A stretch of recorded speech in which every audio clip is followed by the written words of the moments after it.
Qui a eu l'idée de dire à Tebboune que c'est les Émirats Arabes Unis qui a actionné? C'est un historien algérien vivant en Algérie. Mais franchement, comment Tebboune a pu croire que sur la base d'une interview menée par une journaliste algérienne, comment peut-on déduire que ce sont les services secrets émiratis ou les autorités émiraties qui auraient instrumentalisé Mohamed Belghed? Mais qui a écrit surtout ce commentaire ordurier, insultant, méprisant de l'ENTV, qui met tout le monde dans le même sac, qui insulte tout le pays, tous les Émirats? Qui a écrit ce commentaire et qui a convaincu Tebboune d'accepter ou d'autoriser la diffusion de ce commentaire? C'est Abdelmajid Tebboune en personne, le chef de l'État, qui a autorisé l'ENTV à diffuser ce commentaire du 2 mai 2025, qui a eu l'idée de le faire et qui a écrit le texte. C'est le directeur de l'ENTV, l'ancien journaliste Mohamed Brali. C'est le parrainage de Kamel Sidi Saïd, l'actuel patron de la direction générale de la communication au niveau de la présidence de la République.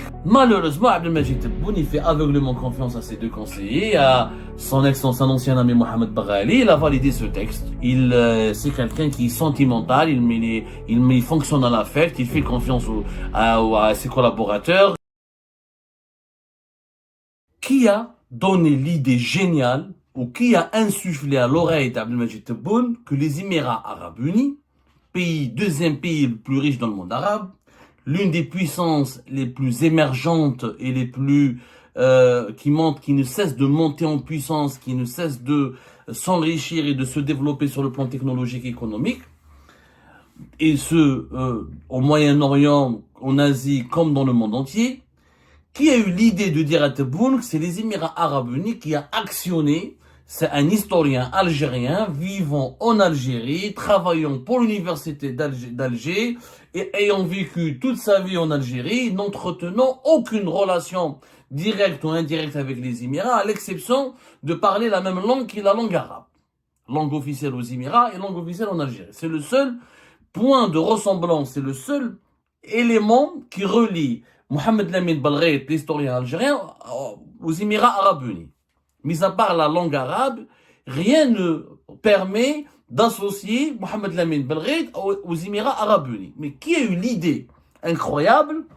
Comment on peut penser que les Émirats, qui s'occupent de l'intelligence artificielle, qui investissent sur les villes intelligentes, qui ont lancé une première sonde sur la planète Mars en 2021, et qui veulent construire, qui sont en train de travailler sur un programme de conquête spatiale et de conquête de la Lune, et qui sont en train de se battre pour conserver leur place parmi les plus importants hubs financiers et commerciaux du monde, qui essaient de conserver, qui se battent pour permettre à Emirates d'être toujours la leader, la compagnie aérienne la plus influente et la plus prestigieuse du monde.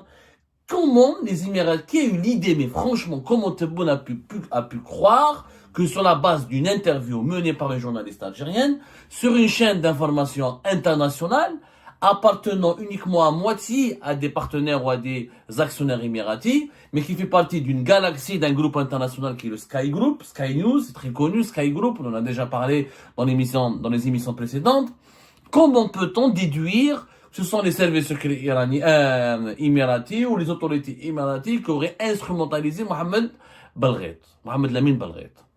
Mais qui a écrit surtout ce commentaire ordurier, insultant, méprisant de l'ENTV, qui met tout le monde dans le même sac, qui insulte tout le pays, tous les Émirats, peuple comme État, dirigeants comme population, en les considérant comme un pays artificiel, sans racines, sans honneur, sans souveraineté, un pays insignifiant, micro-État, un pays sans histoire.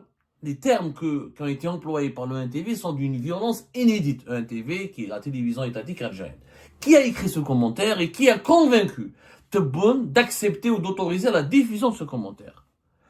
Dans la question, il y a déjà une réponse. Je vous apprends qu'effectivement, au cours de nos investigations, Algérie part à enquêter sur cette affaire et que nous avons obtenu la confirmation que c'est Abdelmajid Tebboune en personne, le chef de l'État, qui a autorisé l'ENTV à diffuser ce commentaire du 2 mai 2025, au cours duquel les autorités, les Émirats, sont attaqués violemment, insultés, vilipendés, méprisés, humiliés et gravement diffamés, injuriés, considérés comme un micro-État, un État artificiel, sans histoire, sans souveraineté, sans racines, et l'usine de la fitna et un poison dans le monde.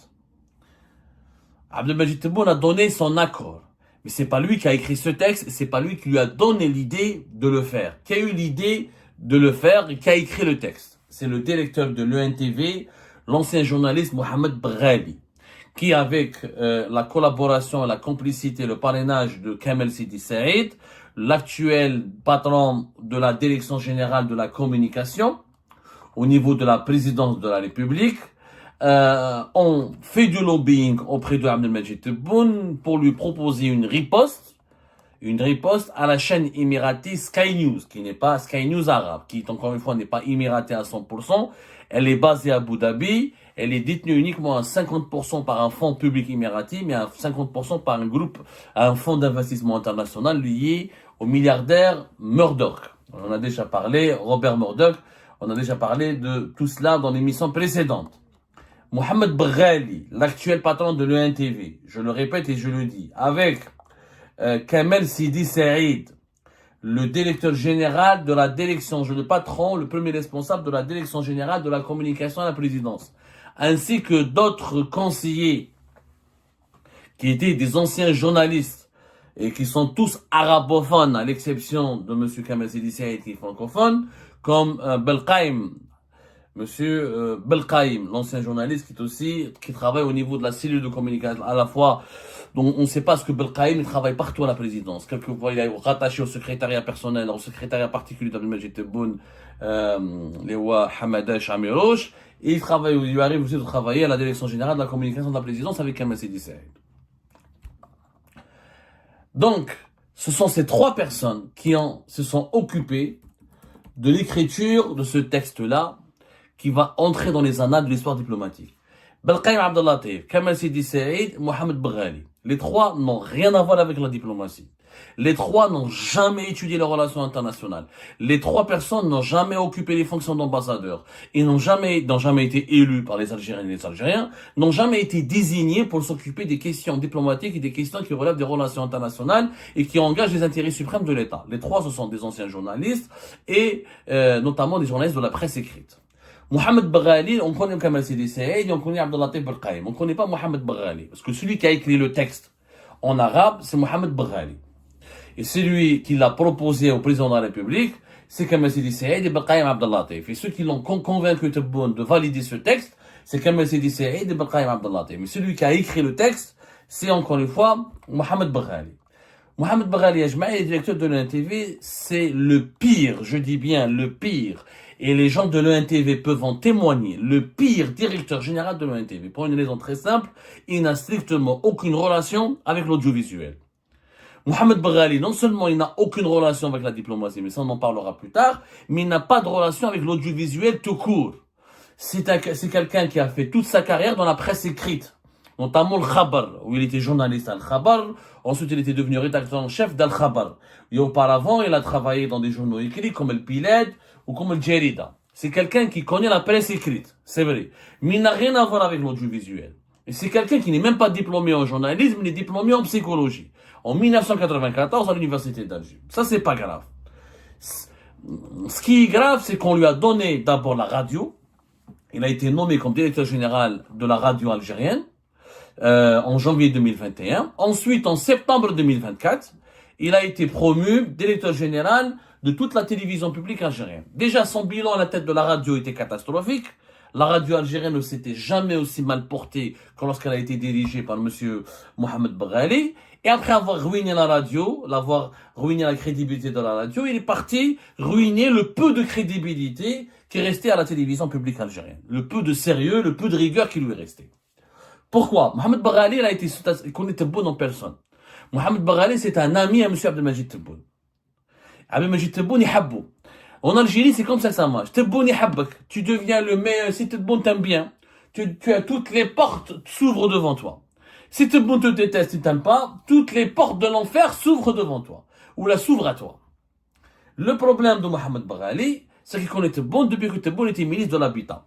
Depuis 2012. Et Mohamed Baghali fait partie de cette génération de journalistes, d'un groupe bien précis de journalistes, comme Abdallah Tebelkaïm, etc., et d'autres, qui ont bénéficié d'un logement, ou de l'attribution d'un logement, de la part d'Abdelmajid Tebboune quand il était ministre de l'Habitat. Abdelmajid Tebboune, dans sa qualité de ministre de l'Habitat, c'est lui qui était instruit par le gouvernement à l'époque de Bouteflika de traiter les dossiers des journalistes qui avaient besoin qui avaient fait des demandes pour des logements d'ADL, LPP, des logements, pour des demandes de logement. Lui, il avantageait, il essayait Tebboune, il le faisait de bonne intention, on va dire. Il a sélectionné, il a fréquenté certains de ces journalistes. Les journalistes avec lesquels il avait le plus d'affinité, il les a aidés au niveau de son cabinet pour bénéficier de logement pas gratuitement. Il n'aura pas donné un logement gratuit. C'est de la DL, ou de l'LPP, il peut y payer. C'est des logements qu'on obtient. C'est une aide de la part de l'État, mais c'est pas des logements gratuits. C'est des logements qui sont payés par des tranches dans le cadre de location-vente, comme à la DL, ou d'autres formules de logement public financées par l'État, mais que le bénéficiaire peut payer par tranche ou selon un taux d'intérêt bonifié, ou avec des facilités de paiement. Mais ils ont obtenu des logements. Comme ça, Mohamed Baghali s'est lié d'amitié, il avait des affinités personnelles avec Abdelmajid Tebboune. Quand Abdelmajid Tebboune est devenu président de la République, c'est normal, il a voulu se retrouver les personnes avec lesquelles il avait le plus d'affinités. C'est tant mieux, etc.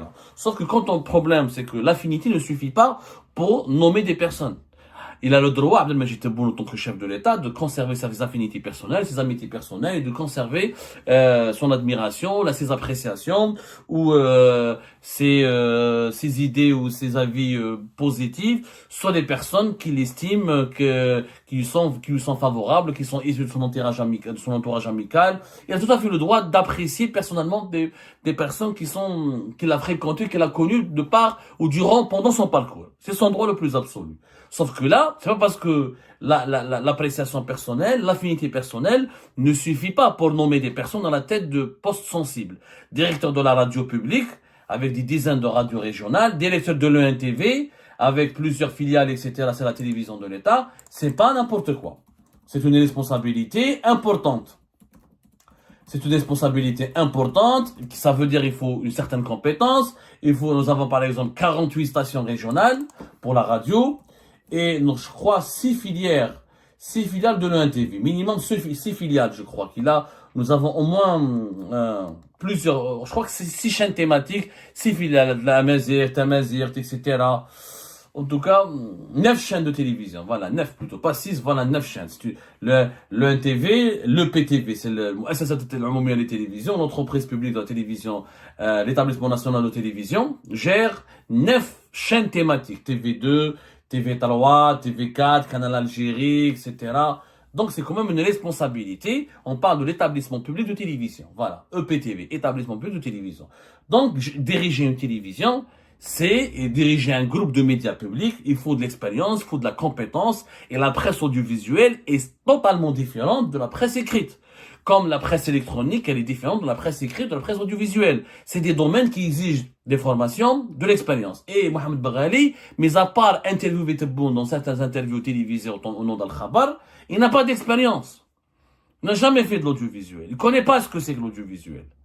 Et l'audiovisuel, il suffit pas d'être un bon journaliste qui sait écrire. Il faut connaître le processus de fabrication des émissions, les conditions du tournage, le modèle économique des télévisions est différent du modèle économique des journaux écrits, le rythme de travail, le rythme de production audiovisuelle est totalement différent du rythme de production éditoriale d'un journal écrit.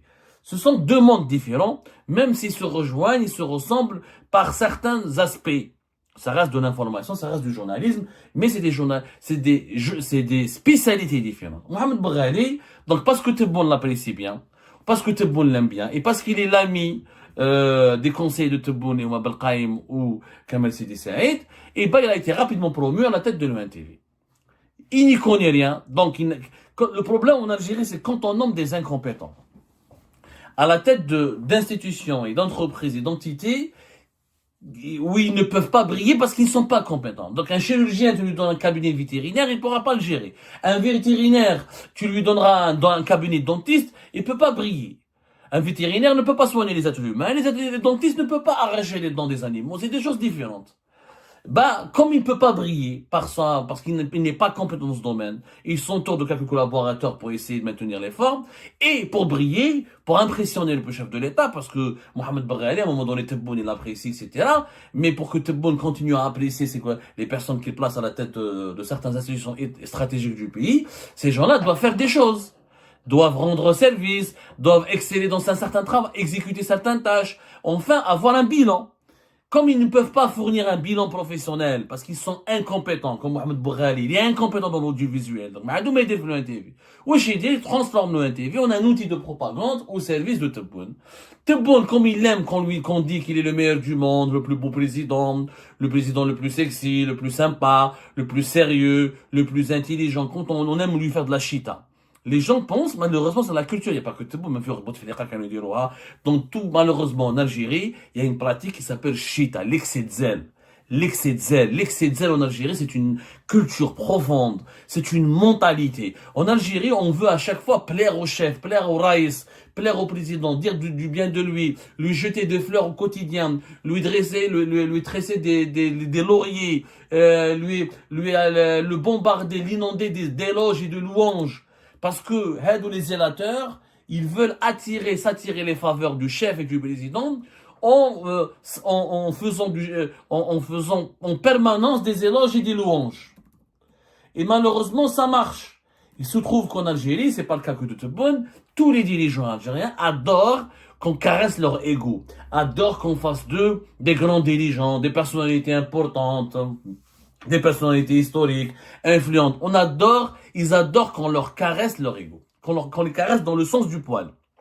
Mais vraiment, il adore qu'on leur tresse des lauriers. Wesh dit, et ben là, Mohamed Baghali, à chaque crise, avec la France, ou avec le Maroc, comme il connaît la mentalité et la tendance idéologique de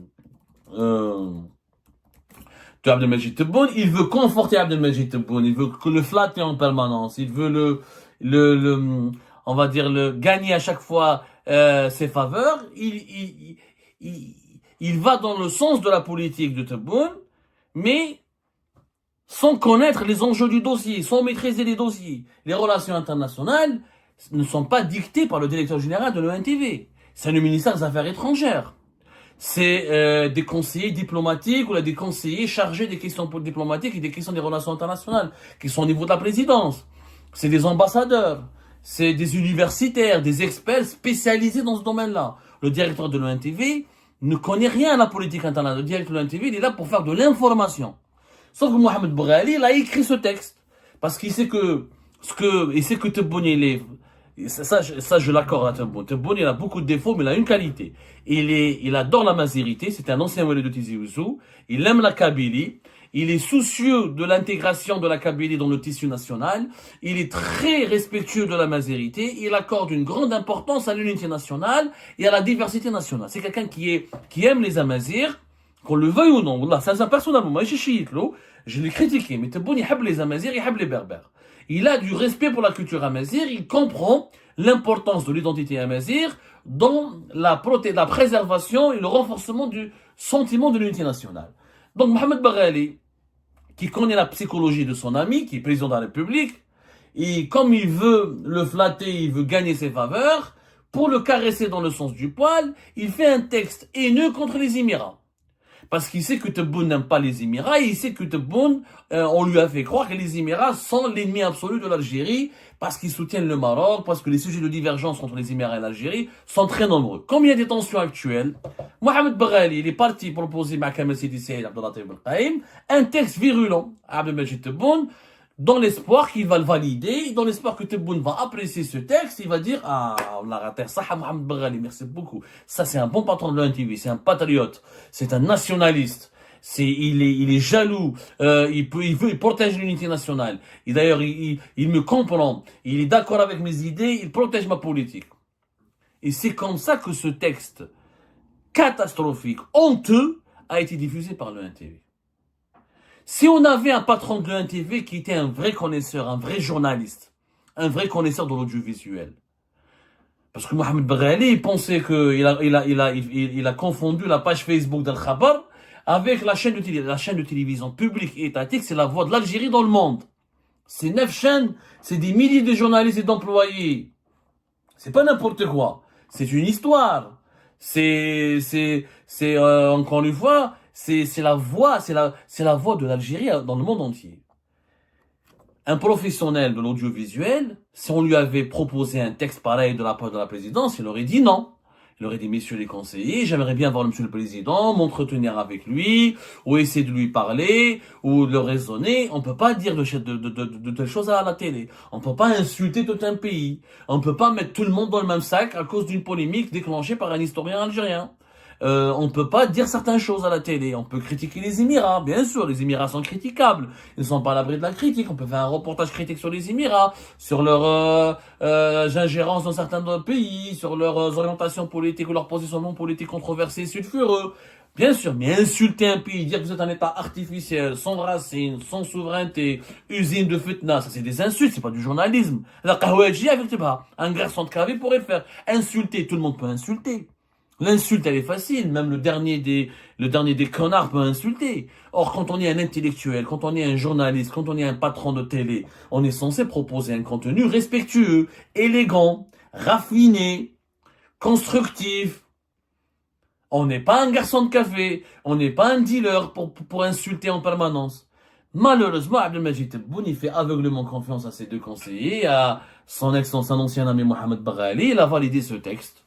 Il a validé ce texte parce que voilà, c'est quelqu'un qui est sentimental, il fonctionne à l'affect, il fait confiance à ses collaborateurs qu'il a choisis, qu'il a sélectionnés. Il pense que ses collaborateurs ne vont pas le trahir, ne lui feront que du bien. Et ben malheureusement, Abdelmajid Tebboune doit se réveiller parce que ses collaborateurs lui font beaucoup de mal. Ils lui font énormément de mal. Parce que là, au-delà de l'Algérie, de la mauvaise image que cette affaire va provoquer pour l'impact négatif et le préjudice moral sur l'image et la crédibilité de l'Algérie, c'est aussi l'image et la crédibilité d'Abdelmajid Tebboune en personne. Parce que ça ne s'est pas passé à l'époque de Bouteflika, ça ne s'est pas passé à l'époque de Boumediene, ça ne s'est pas passé à l'époque de Zerouel, ni à l'époque de Chadli Benjedid.